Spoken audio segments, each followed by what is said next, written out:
Apostle John writes, "Then I saw a new heaven and a new earth. For the first heaven and the first earth had passed away, and the sea was no more. And I saw the holy city, the new Jerusalem, coming down out of heaven from God, prepared as a bride, adorned for her husband."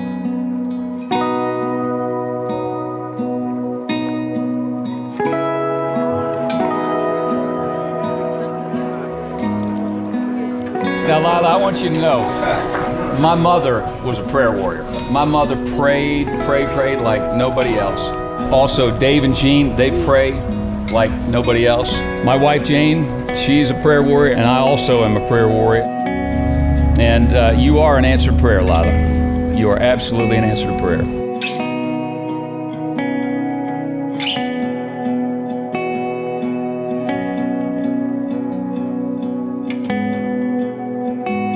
The purpose of marriage is to present a picture of Christ to the world. Marriage is not a cul-de-sac.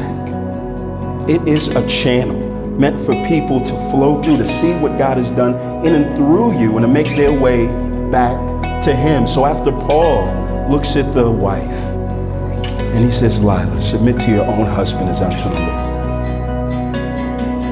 It's not a duty. It is your delight, the same willful submission that you've had all day, getting dressed up and your hair done and your makeup and all that. You sit down and you submit and you do what they tell you to do, because you knew that at the end of the day, their goal was that you would be beautiful, spotless, without blame.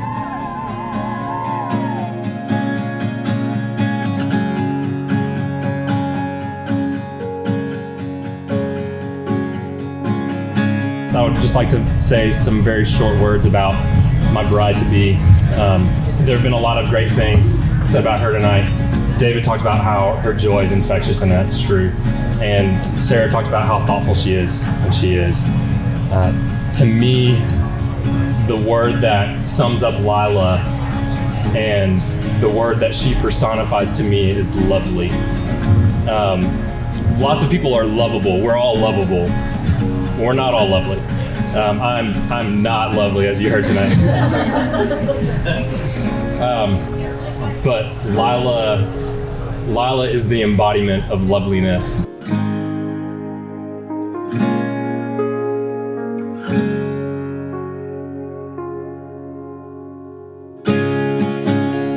Then he looks at the man and says, "Husband." And he uses a gardening term. Love your wife as Christ loved the church. Give your life for her. That as a gardener, you ought to be an expert in the soil of Lila's heart. Giving your life to study, to know that soil, to plant seeds, acorns that'll sprout into oak trees years from now, that your kids and grandkids will be able to sit in the shade of.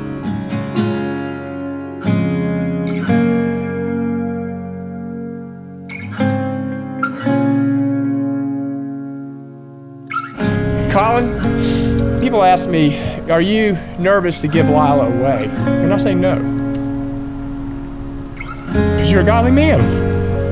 Will you have Lila to be your wedded wife, to live together after God's ordinance in the holy estate of matrimony? Will you love her, comfort, honor, and cherish her, and keep her in sickness and in health, forsaking all others so long as you both shall live? Will you? Will you have Colin to be your wedded husband, to live together after God's ordinance in the holy estate of matrimony? Will you love him, cherish, esteem, and honor him, and keep him in sickness and in health, and forsaking all others so long as you both shall live? Will you?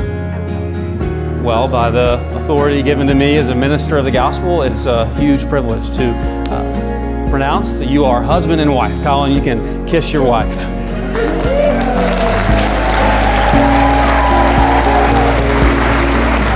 What a privilege to introduce for the first time Mr. and Mrs. Colin Emerson.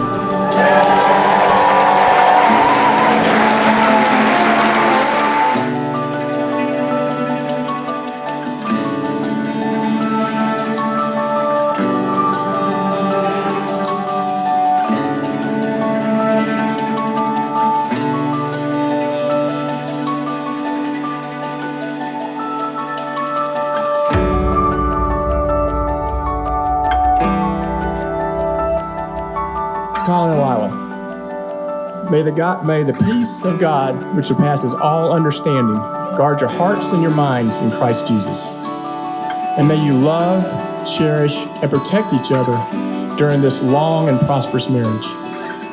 Everyone here joins together in saying, we love you, and we thank you for just this beautiful night to celebrate you. No, I'm all about this. But you're here. Here's to you guys.